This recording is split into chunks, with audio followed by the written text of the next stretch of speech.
திருமணமாகி 78 நாள்ல புது பெண் தற்கொலை பண்ணி இறந்து போறாங்க.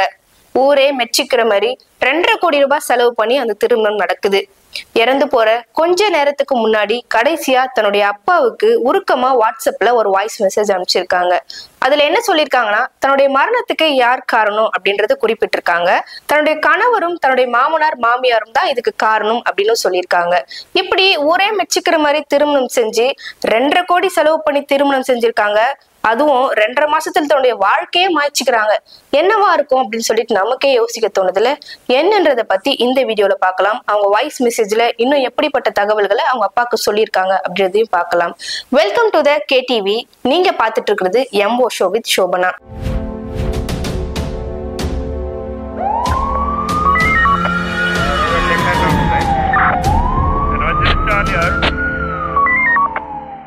திருப்பூரை சேர்ந்தவர் அண்ணாதுரை. இவர் யாருன்னா, தற்கொலை செய்துகிட்ட ரிதன்யா அவருடைய அப்பா தான். இவர் என்ன பண்ணிருக்காருன்னா, ஈரோடு இடைத்தேர்தல்ல நின்று தோற்று போய் இப்ப என்ன பண்றாருன்னா, திருப்பூர்ல பனியன் கம்பெனி வச்சு ரன் பண்ணிட்டு வராரு.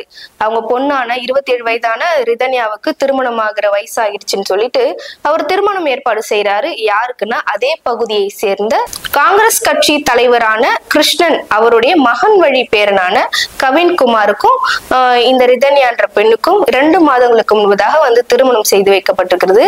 எப்படின்னா, 2 பேருமே அரசியல் கட்சி அப்படின்றதுனால ரொம்ப கிராண்டா கோலாகலமா அந்த கல்யாணத்தை பண்ணிருக்காங்க. கிட்டத்தட்ட 2.5 கோடி செலவு பண்ணிருக்கிறதாக ஒரு தகவல் வெளியா இருக்கிறது. அதுக்கு மேலேயும் ஆகியிருக்கலாம் அப்படின்னு சொல்றாங்க. ஏன்னா பொண்ணுக்கு கிட்டத்தட்ட 300 சவரன் நகை வந்து போட்டு இருக்கிறதாகவும், மாப்பிள்ளைக்கு லக்ஸரியான 70 லட்சம் மதிப்புள்ள காரை வந்து பரிசீலிக்கிறதாகவும் வந்து தகவல்ல வந்து அவங்க அப்பா சொல்லியிருக்காரு. இப்படி நல்லா தானே நடந்திருக்கு கல்யாணம். அதாவது இவங்களுக்கு நடந்த கல்யாணம் பல பெண்களுக்கு ஒரு ட்ரீம் மேரேஜாவே தான் இருக்கும். அந்த அளவுக்கு இந்த கல்யாணம் நடந்திருக்கு. இப்படி நடந்த திருமணம் எதுக்காக வந்து அந்த பெண் வந்து 2.5 மாசத்துக்குள்ளே தன்னுடைய உயிரை மாய்ச்சிக்கணும், அதுவும் சூசைட் பண்ணி எதுக்காக தன்னுடைய உயிரை மாய்ச்சிக்கணும் அப்படின்னு சொல்லிட்டு நமக்குள்ள பல கேள்விகளை ஏற்படுத்தியிருக்கு. இதேதான் அந்த குடும்பத்துக்கும் ஏற்படுத்தியிருக்கு. 2 பேருமே வெல் செட்டில்டான ஃபேமிலியா இருக்காங்க. சோ வந்து எதுக்காக இந்த பொண்ணு தற்கொலை பண்ணிக்கணும் அப்படின்னு யோசிக்கும் போதுதான் அவ சாகிறதுக்கு முன்னாடி ஒரு வாய்ஸ் மெசேஜ் தன்னுடைய அப்பாவுக்கு அனுப்பியிருக்கா. அவர் எப்படி செத்துருக்கானா, தன்னுடைய வீட்டுல இருந்து கோவிலுக்கு போகிற அந்த வழியில காரை நிப்பாட்டி தென்னை மரத்துக்கு யூஸ் பண்ணக்கூடிய அந்த பூச்சி மருந்தை வந்து இந்த பொண்ணு வந்து சாப்பிட்டிருக்கா அப்படின்னு சொல்லிட்டு தகவல் வெளியாயிருக்கு. எப்படின்னா, இறக்குறதுக்கு முன்னாடி தன்னுடைய மனசுல இருக்க பாரத்தை எல்லாமே தன்னுடைய அப்பா கிட்ட இறக்கியிருக்கா வாய்ஸ் மெசேஜ் மூலமா. அந்த வாய்ஸ்ல அந்த பொண்ணு என்னெல்லாம் சொல்லியிருக்கானா, போதும்பா, என்னால முடியல, என்னை மன்னிச்சிருங்க, நீங்க என் மேல கோவமா தான் இருப்பீங்க, கண்டிப்பா எனக்கு தெரியும், என்னை வெறுத்துருவீங்கன்னு எனக்கு தெரியும், காலம் பூரா உங்க கூடயும் அம்மா கூடயும் இருந்து நானும் நிம்மதி இல்லாம உங்களையும் நிம்மதி இல்லாம என்னால இருக்க முடியாது அப்படின்னு சொல்லியிருக்காங்க. ஊருக்காக என்னால ஒருத்தன் கூட வாழ முடியாது, இது ஏன் தலையெழுத்துன்னு நான் நினைச்சுக்கிறேன், இத்தோட என் லைஃபை நான் முடிச்சுக்கிறேன். பஞ்சாயத்து பண்றது, கோயிலுக்கு கூட்டிட்டு போறது, பஞ்சாங்கம் பாக்குறதெல்லாம் ஒரு பிரச்சனைக்கு தீர்வாகாதுன்னு நல்லா புரிஞ்சுக்கிட்டேன். எனக்கு உண்மையாவே வாழ பிடிக்கல, நான் யாருக்கும் எந்த தப்பும் செய்யவே இல்லை, ஆனா எனக்கு மட்டும் ஏன் இப்படி நடக்குது அப்படின்னு தெரியல. நான் போறேன்ப்பா, இதுக்கு மேல நான் இருந்து உங்களுக்கு கஷ்டத்தை கொடுக்க விரும்பல, நான் பிறந்ததே பெரிய தப்பு. கவினும் அவங்க அப்பா அம்மாவும் பிளான் பண்ணி என்ன கல்யாணம் பண்ணியிருக்காங்க. அவன் கொடுக்குற மென்டல் டார்ச்சர் என்னால தாங்கிக்கவே முடியல. உடல் ரீதியாவும் அவங்க கூட என்னால இருக்க முடியல. ரொம்ப டார்ச்சரா இருக்கு டெய்லியும். இதை நான் யார்கிட்டயாச்சும் சொல்லணும்னு நினைக்கும் போது அவங்க எல்லாம் என்ன சொல்றாங்கன்னா, சகிச்சுட்டு இரு, வாழ்க்கைனா இப்படிதான் இருக்கும், போக போக எல்லாம் பழகிடும். இதை தவிர வேற யாருமே எதுவுமே சொல்ல மாட்டேங்கிறாங்க. பாதிக்கப்பட்ட என்னை யாருமே நினைச்சு பார்க்க மாட்டேங்கிறாங்க. நீங்க கூட நான் உங்ககிட்ட பொய் சொல்றதா கூட நினைப்பீங்க. ஆனா சத்தியமா நான் எந்த பொய்யும் சொல்லலப்பா, நடந்ததை மட்டும்தான் சொல்றேன். எல்லாரும் நாடகம் ஆடுறாங்கப்பா, இந்த தடவை என் மேல எந்த வித தப்பும் இல்லை. எனக்கு சத்தியமா இந்த வாழ்க்கையே பிடிக்கல. மென்டலி என்ன அசால்ட் பண்றாங்க, பிசிக்கலா அவன் என்ன ரொம்ப டார்ச்சர் பண்றான். எனக்கு இதுக்கு மேல இந்த வாழ்க்கையை கண்டினியூ பண்ண தோணல. எனக்கு இவன் கூட திருமணம் ஆகிட்டு இன்னொரு திருமண வாழ்க்கையை அமைச்சிக்க எனக்கு விருப்பமும் இல்லை. அதனால இந்த வாழ்க்கையை நான் முடிச்சுக்கிறேன் அப்படின்னு சொல்லிட்டு இந்த பொண்ணு ரொம்ப உருக்கமா ஒரு வாய்ஸ் மெசேஜை போட்டிருக்கான்.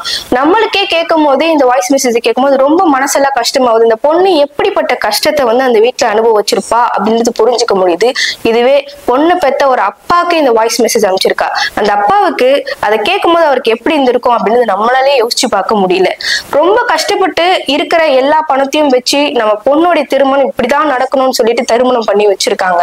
கடைசியில அவங்க ஆசைப்பட்டது எதுவுமே நடக்காதது போல அந்த பொண்ணுடைய மரணம் தான் அதுக்கு வந்து பெரிய அந்த பொண்ணு கொடுத்த கிஃப்டாவே இருந்திருக்கு இவங்களுக்கு.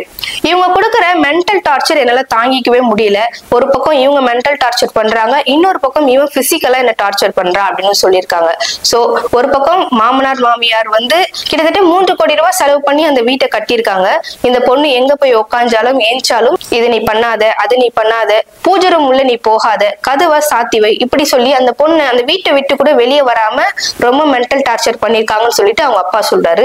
அது மட்டும் இல்லாம பிசிக்கலா அவங்க ஹஸ்பண்ட் வந்து நிறைய இந்த பொண்ணை டார்ச்சர் பண்ணிருக்கான். அதாவது கட்டின மனைவியாகவே இருந்தாலும் அவளுக்கு விருப்பம் இல்லாத அவன் மேல கை வைக்கும் போது அது வந்து பெரிய தப்பு தான் சொல்லிட்டு சட்டமே சொல்லுது. அது மட்டும் இல்லாம வேற என்ன சொல்லியிருக்கான்னா, கேட்கிற எல்லாருமே சகிச்சு போ, வாழ்க்கைனா அப்படிதான் இருக்கும், பழகிடும், இன்னும் வாழ்க்கையை நீ பார்க்க வேண்டியது நிறைய இருக்கு அப்படின்னு சொல்றாங்க. அப்ப ஆல்ரெடி இந்த பொண்ணுக்கு நடந்துட்டு இருக்க பிரச்சனையை அவ நிறைய பேர்கிட்ட ஷேர் பண்ணிருக்கா. கேட்கிற எல்லாருமே வந்து சகிச்சு போ இப்படிதான் இருக்கும் அப்படின்னு சொல்லியிருக்காங்க. அப்புறம் உருக்கமா அந்த பொண்ணு வேற என்ன சொல்லியிருக்கானா, அதை மட்டும் சொல்றாங்களே தவிர பாதிக்கப்பட்ட எனக்கு எவ்வளவு வலிக்கும் அப்படின்றது யாருமே புரிஞ்சுக்க மாட்டேங்கிறாங்க அப்படின்னு அந்த பொண்ணு கண்ணீர் மல்க சொல்லியிருக்கா. இந்த பதிவுல பஞ்சாயத்து பண்றது, கோயிலுக்கு கூட்டிட்டு போறது, பஞ்சாங்கம் பாக்குறதெல்லாம் வந்து எந்த ஒரு பிரச்சனைக்கும் தீர்வாகிடாதுன்னு அந்த பொண்ணு சொல்லியிருக்காங்க. அப்ப ஆல்ரெடி இவங்க வீட்டுல பிரச்சனை போயிட்டு இருந்திருக்கு. போயிட்டு இருக்கும் போது அவ வந்து அதிக முறை அவங்க வீட்டுக்கு போயிருக்கா. அப்ப எல்லாம் பெரியவங்க எல்லாம் வச்சு பஞ்சாயத்து பண்ணி கோயிலுக்கு கூட்டிட்டு போயிது இதெல்லாம் சரியாயிடும் அப்படின்ற மாதிரி நிறைய முறை சால்வ் பண்ணி அனுப்பிச்சிருக்காங்க.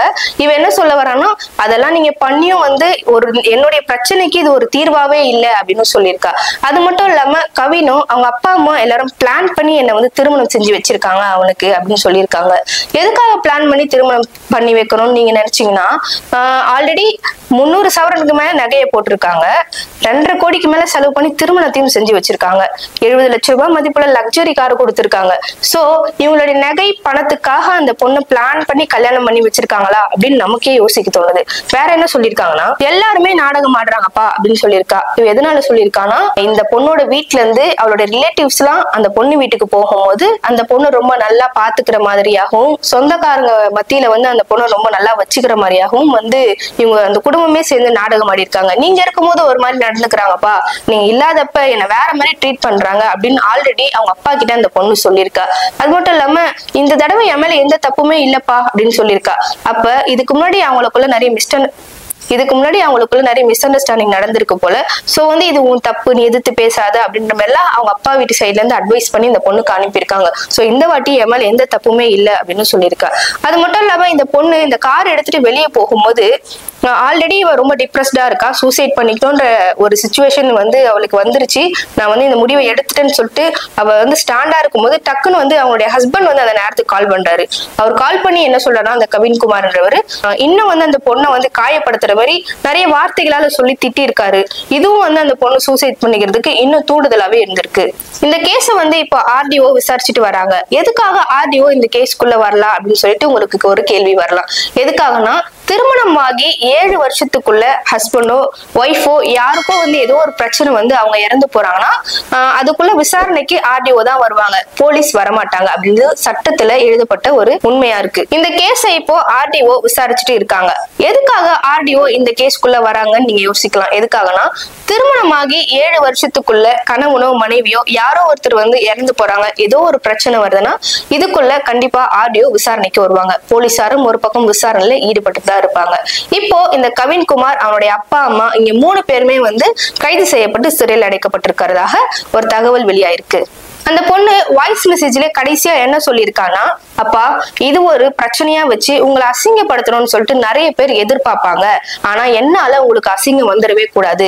யார் வந்து கேட்டாலும் பிரஸ் மீடியான்னு சொல்லிட்டு யாரு வந்து உங்க பொண்ணுக்கு என்ன ஆச்சு அப்படின்னு கேட்கும் போது இந்த வாய்ஸ் மெசேஜ் எடுத்து நீங்க எல்லார்கிட்டையும் காட்டிடுங்கப்பா, இந்த வாய்ஸ் மெசேஜ் நீங்க போட்டு காட்டிடுங்க, உங்க மேல எந்த தப்பும் கிடையாது, எல்லாமே என்னாலதான் அப்படின்னு சொல்லிட்டு ஒரு உருக்கமா அவங்க அப்பாவை யாரும் இறந்ததுக்கு அப்புறம் கூட தப்பா பேசிடக்கூடாதுன்றதுக்காக அந்த பெண் எவ்வளவு மெனக்கட்டு இந்த விஷயத்த பதிவு பண்ணிருக்கா அப்படின்றத நம்ம பார்க்கலாம். இன்னும் இந்த கேஸ்ல விசாரணை என்பது போயிட்டு தான் இருக்கு. அந்த பொண்ணுக்கு கொடுமை நடந்ததுக்குன்னு சொல்லிட்டு வாய்ஸ்ல போட்டிருக்கா.